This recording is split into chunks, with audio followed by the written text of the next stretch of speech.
The phone rang at 1:47 in the afternoon.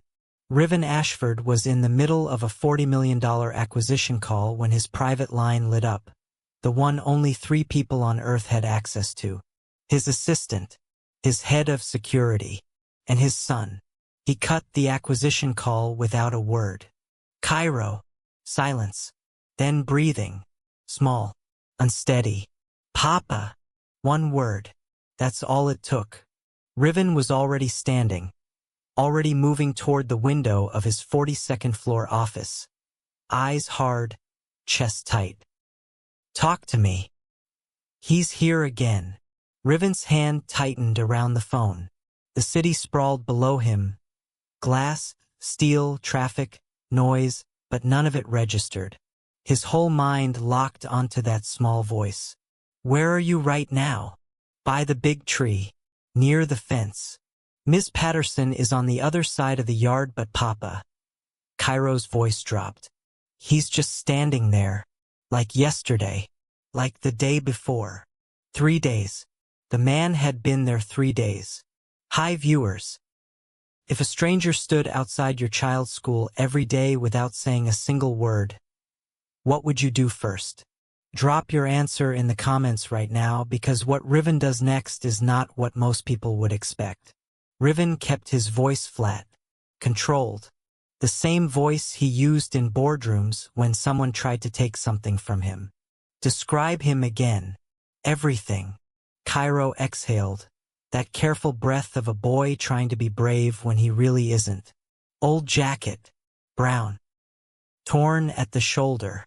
He's not big. He looks tired. And he's holding something. The doll. Yeah, the same one. Riven moved to his desk. His other hand was already pulling up the school's live camera feed on his private monitor.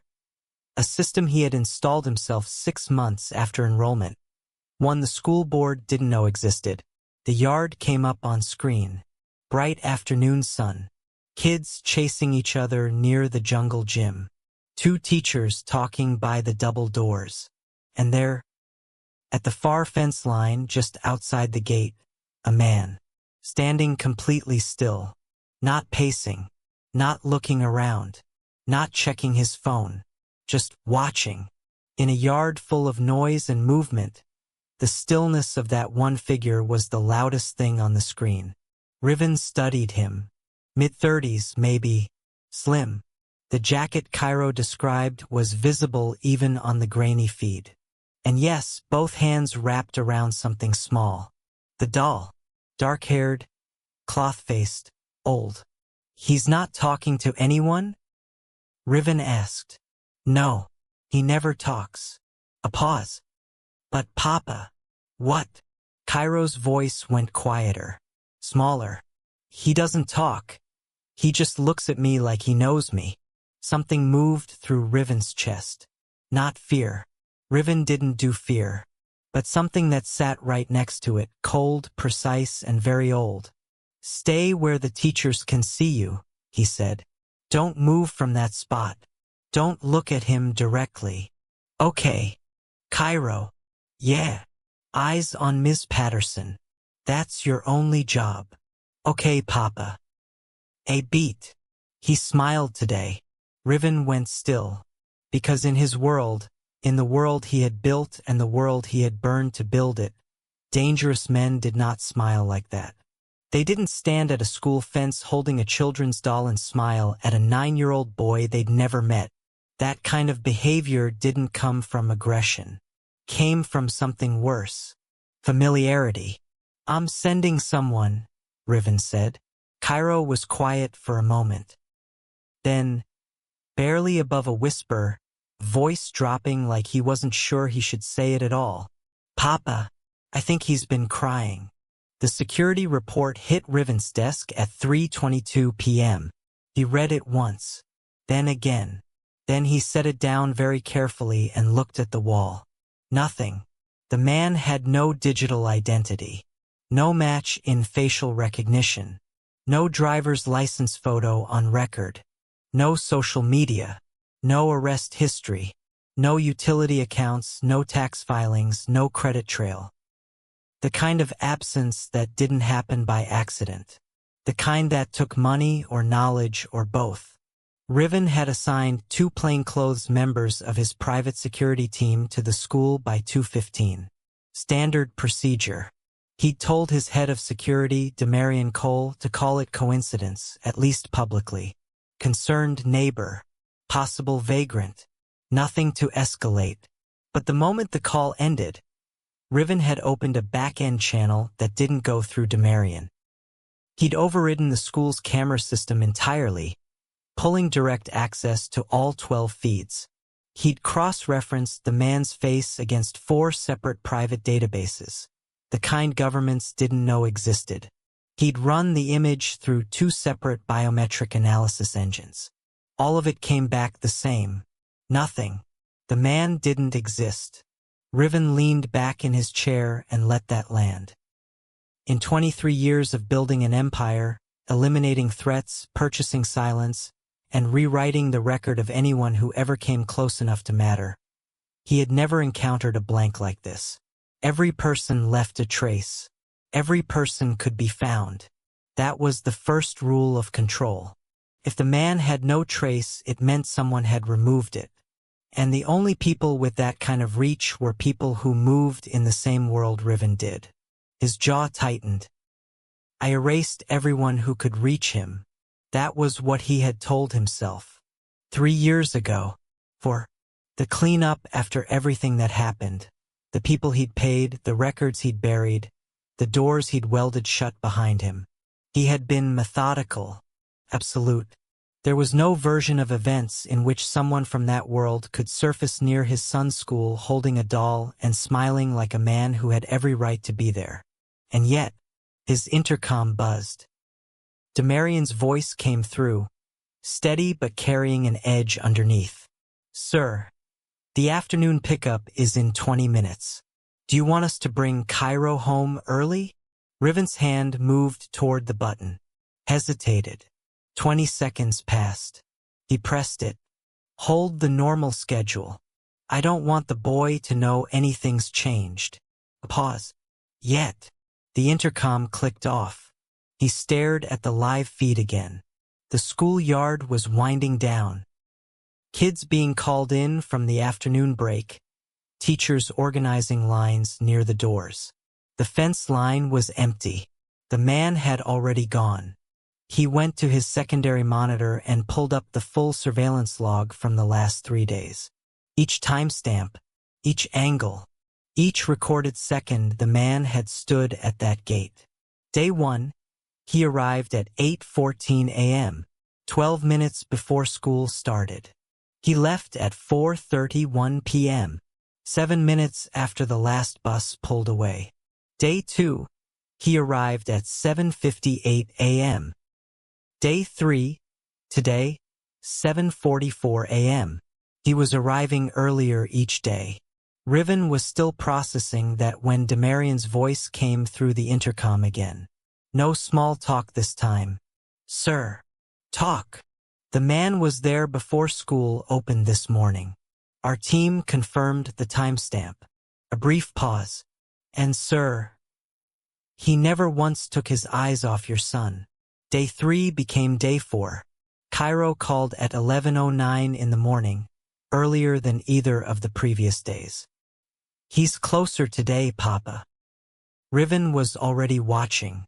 He had the feed pulled up on his phone, his laptop, and the monitor in the back of his car. He'd been watching since 7:30 a.m., positioned 2 blocks from the school in a car that wasn't registered to his name. He hadn't told Demarion. He hadn't told anyone. The man was no longer standing at the outer edge of the block.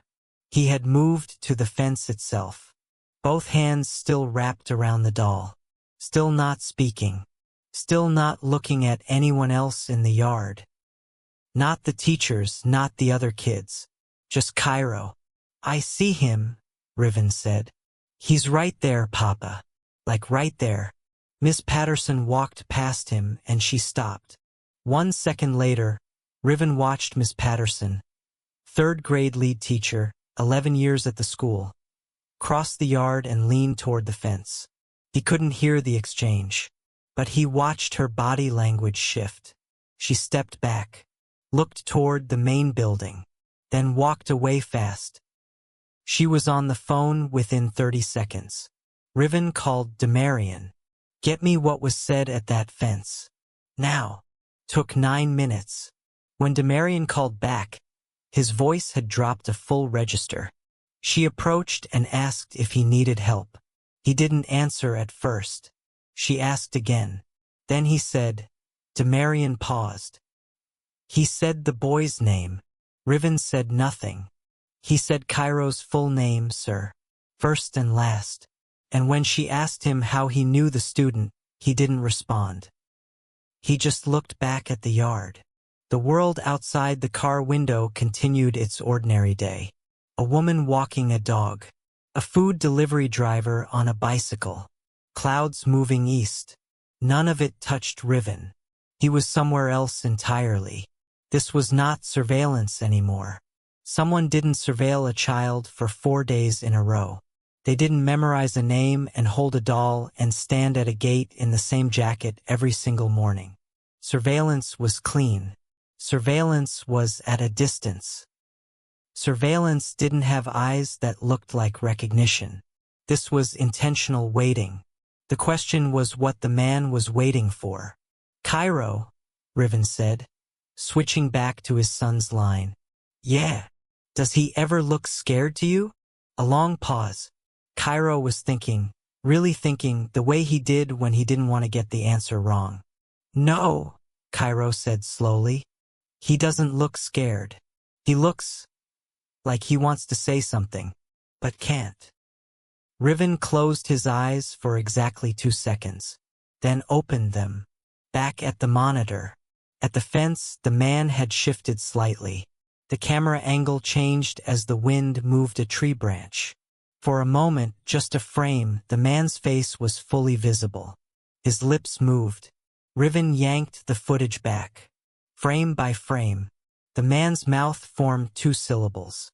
Riven ran it through the lip-reading analysis tool his tech team had built for boardroom security. One of the many systems no one in his public life knew existed. The result came back in under a minute. 1 word. Mine. Riven read it twice. His voice dropped to something quiet that wasn't quite a whisper. No. That's not possible. Day 5. Nothing. Day 6. Still nothing. By day 7, the relief had started to settle in. That warm, loosening feeling of a threat that had passed on its own. The security team reduced their visible presence at the school. Demarian stopped sending hourly updates. Cairo came home from school talking about a science project, a friend named Tobias, the lunch menu. Normal things. Riven let it breathe. He told himself it was nothing. A troubled man. Someone off their medication. Someone who'd lost something and attached meaning where there wasn't any. Cairo was a child. The man had seen a child. The mind made connections that weren't real. Riven knew this. He had spent years watching people build narratives around facts that didn't belong together. This was the same thing. It had to be. And then on the morning of day 8, Cairo said something that stopped the whole thought cold. Papa, I think he left because he was scared.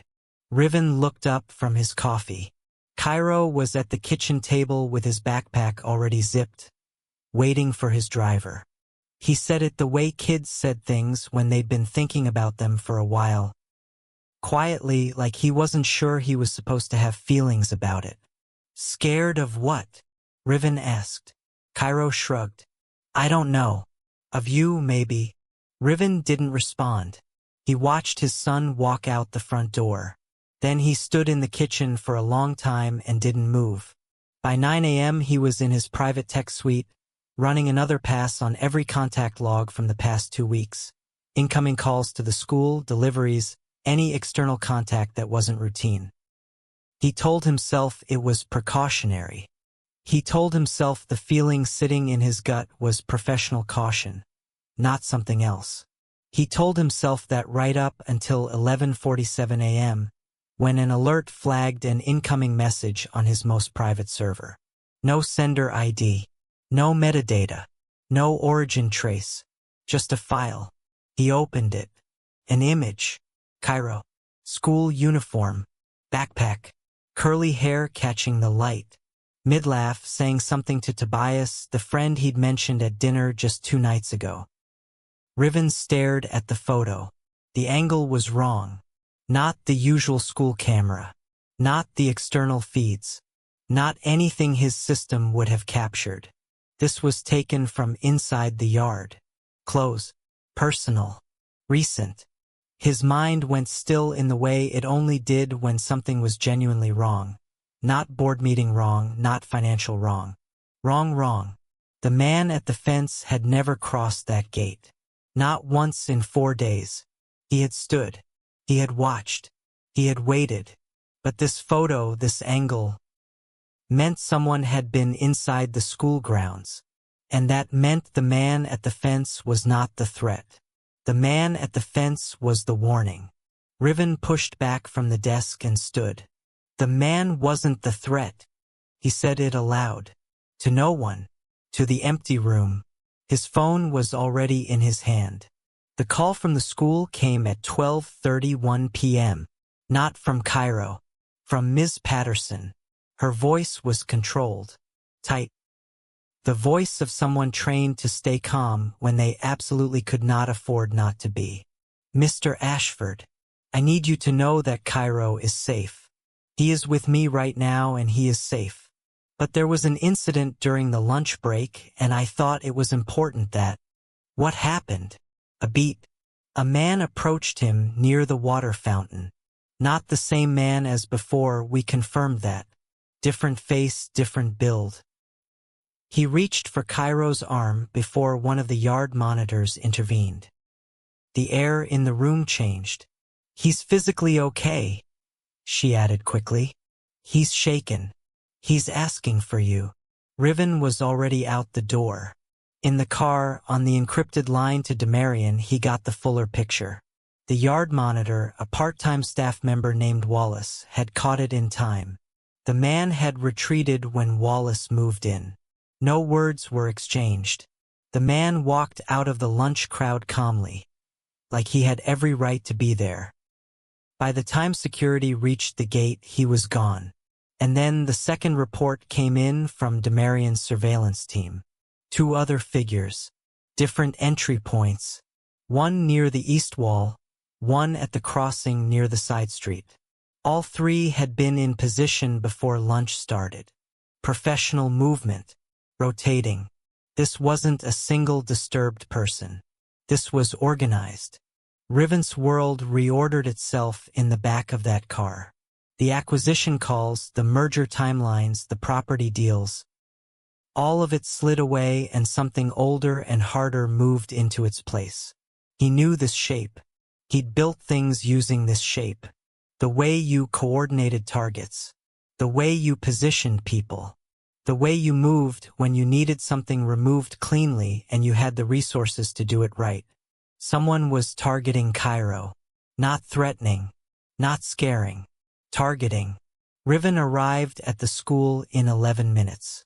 Cairo was in the main office, sitting in a chair against the wall, backpack in his lap. He looked small. Very small. He looked up when Riven walked in. And for the first time, in all the calls, all the reports, all the days of watching from a distance, Cairo cried. Not loudly. Not dramatically.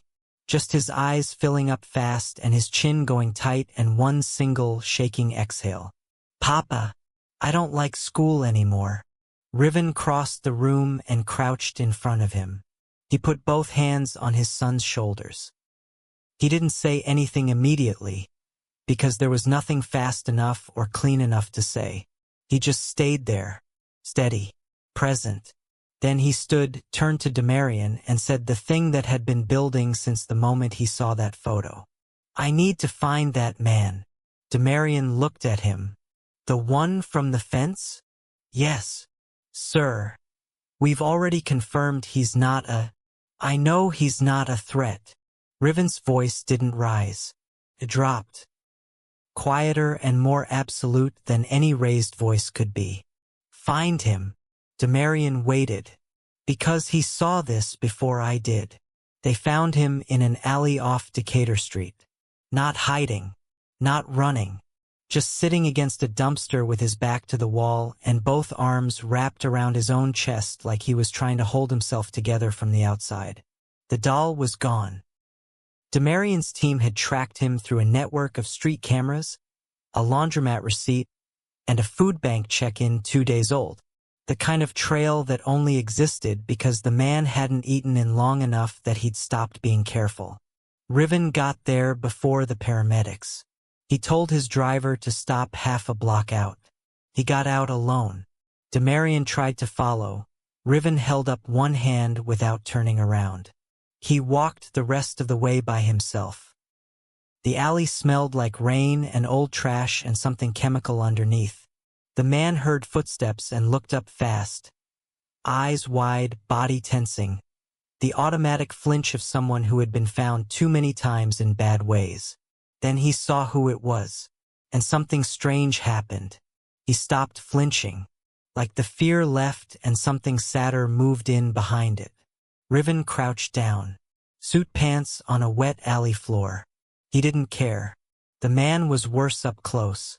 Left side of his face. Bruised deep, 3 days old at least, green and yellow along the cheekbone. His breathing was off. Short. Careful. The kind of breathing that meant ribs. Riven looked at him for a long moment. You've been following my son. The man's jaw tightened. I wasn't following him. For days at that fence. I was watching for them. A breath that clearly cost him. Not the same thing. Riven studied the bruises. The way the man held his left side. The hollows under his eyes that were deeper than hunger. The kind of empty that came from carrying something heavy for too long with nowhere to put it down. This man was broken. But not dangerous. That distinction landed somewhere Riven hadn't expected it to. You knew his name, Riven said. I knew his father's name first. The man looked at him directly for the first time. His eyes were dark, steady. The kind of steady that came not from strength but from having nothing left to lose. Everything else followed from that. A silence stretched between them. Wind moved through the alley. Somewhere above, a window opened and closed. Riven had walked into this alley expecting an enemy. What he found was something that looked like a mirror he hadn't asked to see. Who did this to you? Riven said. Not a question. The man almost smiled. Almost. The same people who sent those men to your son's school.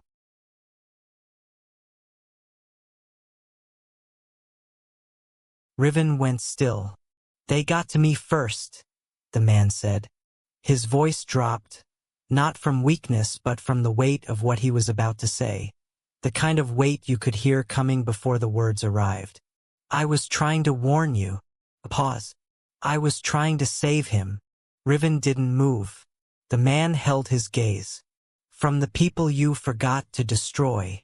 His name was Soren Beaumont. And the story he told in that alley.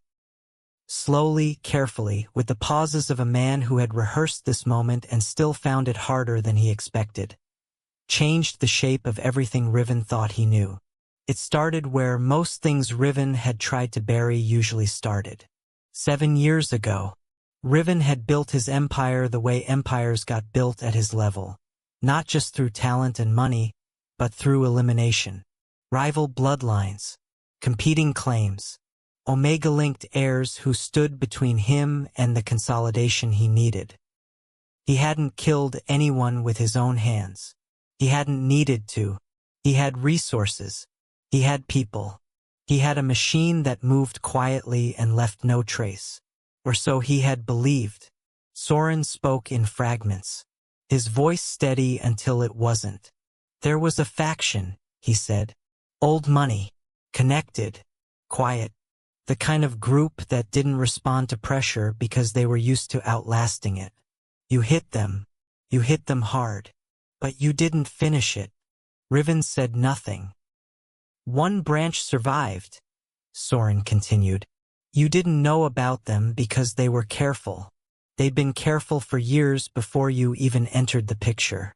They went underground. They waited. He stopped, exhaled. They've been watching you build everything, watching your son grow up.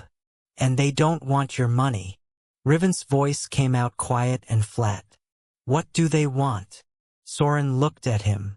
Legacy erased. Completely. The way you erased theirs. A pause. And a child is the clearest way to erase a legacy. The air between them changed. Riven's chest was still. Too still. The kind of stillness that wasn't calm, it was pressure. The kind that lived just before something gave way. How do you know this? Riven said. Soren reached into his jacket. Slowly, deliberately, making it clear every second that his hands were doing exactly what Riven could see them doing. He pulled out a photograph. Old, worn at the edges, folded once down the center. He held it out. A child, maybe 8 years old, dark curly hair, a wide grin showing one missing front tooth, wearing a blue jacket with a school patch on the chest. Riven looked at it, then looked at Soren. Soren's face had gone somewhere private, somewhere that hurt. That was my son, he said. Simple, flat, final. The kind of sentence that had already done all its crying. His name was Eli. A breath. They took him 2 years ago. What they did, I'm not going to describe it. But I survived it. And when I found out who was next, he looked back at the photo. When I saw your son's face in their files and I realized what was coming, I couldn't just let it happen. Riven stared at the photograph. The boy in it looked nothing like Cairo, and somehow looked exactly like him. Why not come to me directly? Riven said. Because the last 3 people who tried to contact you directly ended up with the same problem I have. Soren gestured vaguely at his bruised face. They have eyes inside your circle, Riven. Close eyes. That's why the fence was the only option I had left. The only way to get your attention without going through a channel they could intercept. The full weight of it settled. Soren waited. Then quietly, like it was the part that cost him most to say, and when I saw yours, I knew they would come. Riven moved. That was the thing about a man like Riven Ashford. When he decided to act, the gap between decision and action was almost nothing. There was no deliberation visible from the outside. Just stillness, then motion. He had Soren in a medical facility within 40 minutes. Private. Off record. A doctor he trusted with the kind of things that couldn't go in files. He had Cairo extracted from school within the same window. Quietly. A protocol that looked like an early family pickup to anyone watching. No disruption. No alarm. Cairo was in a secured vehicle heading to one of Riven's secondary properties before lunch was over. He had Demarian burn the entire internal contact log for the past 6 months and rebuild it from scratch with only 5 people. 5. Not 15. Not the usual team. 5. Because if Soren was right, and everything in Riven's gut said he was, then someone inside had already been feeding information. The school access. The photo with no sender. The coordinated movement of 3 figures at 3 different entry points. None of that happened without inside knowledge. Riven didn't sleep that night. He didn't try to. He sat in the secure room of the secondary property with maps, surveillance data, and Soren's information laid across the table, and he worked backward. Cross-referencing.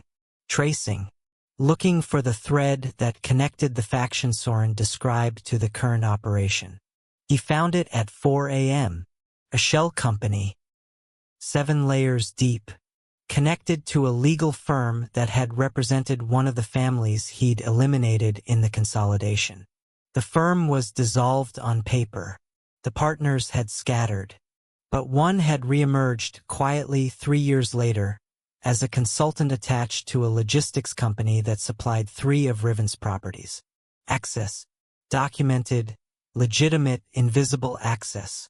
That was how they moved inside his circle. That was how they got close enough to Cairo. By 6 a.m., Riven had a location. Not the faction's main base, that would take longer, but a confirmed meeting point. A warehouse on the east side of the city, active in the last 72 hours based on thermal imaging his tech team had pulled from a commercial satellite. He was briefing his extracted team at 7. At 7:43, Demarian knocked on the door of the room where Cairo was sleeping and said there was a problem. Riven came to the door. Demarian kept his voice below a whisper. They moved up the timeline. We just intercepted a signal. They know we've pulled him from school. They're adjusting. A pause. They have a secondary location. A contingency target. The boy's regular driver. His normal route home. Riven processed that in under 2 seconds. The driver was still out there. On a route. With a vehicle that looked exactly like the one Cairo should have been in. Get him off the road, Riven said. We're already trying. He's not picking up. And then Soren appeared in the hallway behind them. Still bandaged. Still moving like his ribs were complaining about every step. But dressed. Alert. Eyes completely clear. I know the secondary location, Soren said. I've been there. Riven looked at him. You're not recovered. No, Soren agreed simply. But I know what they look like when they're closing in. And your team doesn't. He met Riven's eyes. You need me there. There was no time for an argument that wouldn't get resolved in time anyway. Riven moved. Soren moved with him. They reached the route in 9 minutes. The driver's vehicle was already stopped. A black SUV pulled across the road. 2 figures working to get the door open. 2 of Riven's team peeled off and cut them from the left. Riven and Demarian came from the right. It was fast, loud, and then it wasn't. In the aftermath, 30 seconds that felt like 10 minutes. The driver was out of the vehicle, shaken but standing. The 2 figures were contained. Soren was on the ground. Not because he'd been taken down. Because in the last 4 seconds of it, when one of the figures had gotten past Riven's team and come up on the driver's blind side, Soren had stepped in front. He'd taken the hit. All of it. And he was still conscious. Barely. Cairo wasn't even there. Soren had taken that hit for a boy he'd never actually met. Riven crouched beside him. Soren's breath was uneven. Eyes open. His hand pressed flat against his side where the impact had landed, right over the ribs that were already broken. He looked up at Riven, almost calm. No child should pay for our sins. Then his eyes closed. Cairo's voice came through the comms unit on Riven's jacket. They had him on an open line the entire operation. Small. Shaking. Exactly like that first phone call. Papa. Is he okay? I can hear it. Papa, is he bleeding? Riven looked at Soren on the ground. Looked at his own hands. Then put them where the pressure needed to be and didn't let go until the ambulance arrived. The hospital room was very quiet. Machines. Soft light. The hum of the ventilation system doing its steady, indifferent work. Riven had been sitting in the chair beside Soren's bed for 2 hours before Soren's eyes opened. He didn't move to the door. Didn't call the nurse. Didn't say anything right away. He just waited. Soren blinked at the ceiling, oriented himself slowly, then turned his head and saw Riven and didn't look surprised. You're still here, Soren said. His voice was rough. Low. Yes. Soren looked back at the ceiling. Outside the window, the city was doing its afternoon thing. Ordinary. Continuous. Completely unconcerned. Riven had spent the last 2 hours thinking about power. Not the kind in boardrooms, the other kind. The kind that made you believe if you acquired enough of it, that you could insulate the people you loved from the world.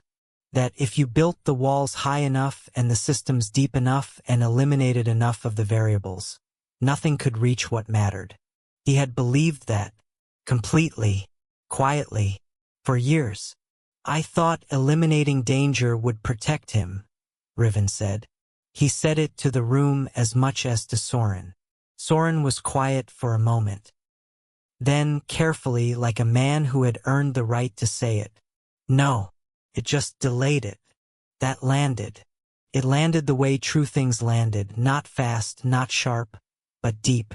The kind that kept going after the sentence was done." "I built the same walls," Soren said.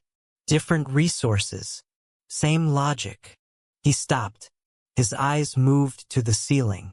"Eli still paid for what I did. Because the walls don't account for the things you don't know you're carrying. The enemies you don't know you made. The people you dismissed as handled." Riven didn't speak. This was not a conversation he'd had before. He didn't have conversations like this. He had negotiations, assessments, directives. This was different. This was someone who had already arrived at the place Riven was standing at the edge of.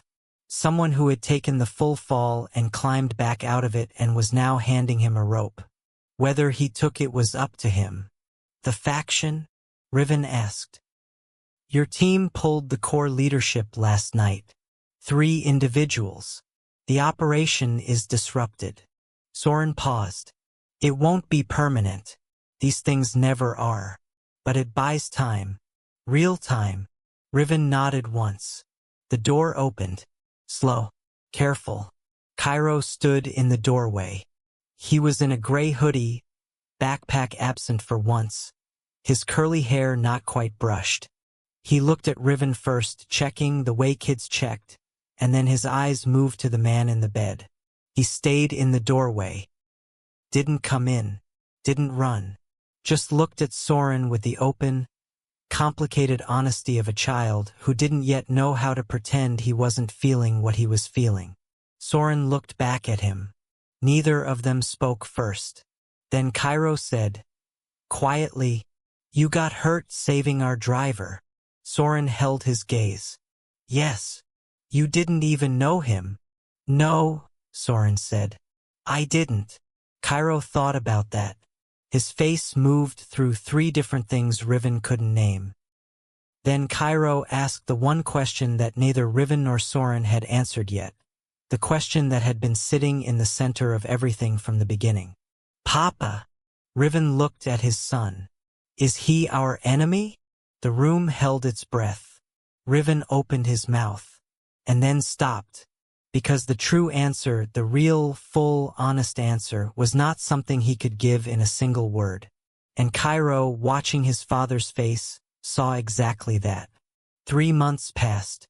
Not in a rush. Not in a blur. Slowly. The way things moved when the danger was gone and the quiet came back and you finally had room to sit with what the danger had shown you. The faction's operation was dismantled through Riven's private legal team and 3 government contacts who owed him more than money. Quietly. Thoroughly. No press, no public record, no headlines. The consultant, the thread Riven had found at 4 a.m., was removed from every property and every access point within 48 hours. The inside leak was identified, handled, contained. The school was notified only that a security threat had been resolved. Cairo went back. The first week, he held Riven's hand longer than usual at the car door. Didn't say anything about it. Riven didn't either. By the 3rd week, he was running to find Tobias before the first bell. That was what children did, Riven realized. They moved through things. Not by forgetting Cairo hadn't forgotten, but by continuing. By choosing day by day to walk back into the world they lived in. Riven had been watching Soren do something similar. He came twice a week. At first, it was information exchange, operational updates, a debrief on the faction structure, the kind of meetings that justified themselves on paper. But the papers stopped mattering after the 4th visit. They talked longer than the information required. About Eli. About the choices that had set both of them on the paths that intersected at a school fence. About the things neither of them had said out loud to anyone before. It was not easy. It was not fast. But it was honest in a way that Riven didn't have words for yet. Cairo was the one who changed the shape of things, the way children usually did, without announcing it. On a Saturday, 6 weeks after the hospital, he came downstairs carrying the doll. The cloth-faced one. Dark-haired. Old and worn. Riven looked up from his coffee. "Where did you get that?" "Demarian gave it to me. He said they found it in the alley." Cairo turned it over in his hands. "He didn't throw it away?" "No," Riven said. Cairo looked at the doll for a long moment. "Can I give it back to him?" Riven set down his cup. "If you want." The visit that afternoon was quieter than most. Soren was at the kitchen table of the small house Riven had arranged for him.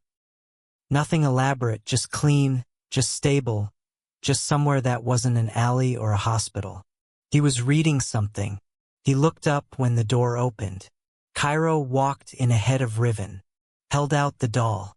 Soren looked at it, then at Cairo. He didn't take it right away. He just looked, and whatever was moving through him in that moment, he let it show. Didn't hide it. Didn't compress it into something manageable. Cairo set the doll on the table in front of him. Like an offering. Like the most natural thing in the world. "He doesn't look scary anymore," Cairo said, looking at Soren, not the doll. "He looks like someone who was trying really hard." Soren's hand moved to the doll, closed around it slowly. He didn't speak. He didn't need to. Riven stood in the doorway and watched his son give a grieving man back a piece of his child. He thought about walls, and what they couldn't do, and what something else, slower and harder and less certain, could do instead. He thought about Cairo's question in that hospital room. Is he our enemy? He had not answered it. Not because he didn't know, but because the answer had needed time to grow into something Cairo could actually hold. The answer was no. The answer was, some people stood at fences because doors were no longer open to them. Some people watched without speaking because speaking had cost them everything before. Some people arrived looking like a threat because the only way they knew how to protect something was to put themselves in front of it. Riven had built an empire on reading people accurately. He had read Soren completely wrong. And that was the thing that stayed with him. Not the faction. Not the operation. Not even the close call. The fact that the man who had seen the danger coming was the last one Riven had been willing to hear. He crossed the room. Sat down at the table. Not because there was more business. Not because there was more information to exchange. Just because. Cairo climbed up on the chair next to Soren without asking. Pulled his knees up. Started talking about something that had happened at school that week. Something Tobias had said. Some small, ordinary piece of a child's life. Soren listened. Completely.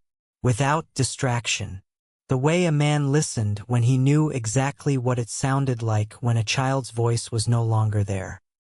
The afternoon light came through the window and lay across the table. And Riven understood. Finally. The thing he hadn't been able to put words to since the beginning. Control kept people alive. But it was the things he couldn't control. The broken man at the fence, the doll, the small shaking voice on a phone. The question a 9-year-old asked in a hospital room. Those were the things that had actually saved his son. He looked at Soren. Cairo. Then out the window at the ordinary afternoon. And let himself sit in something he didn't have a word for yet.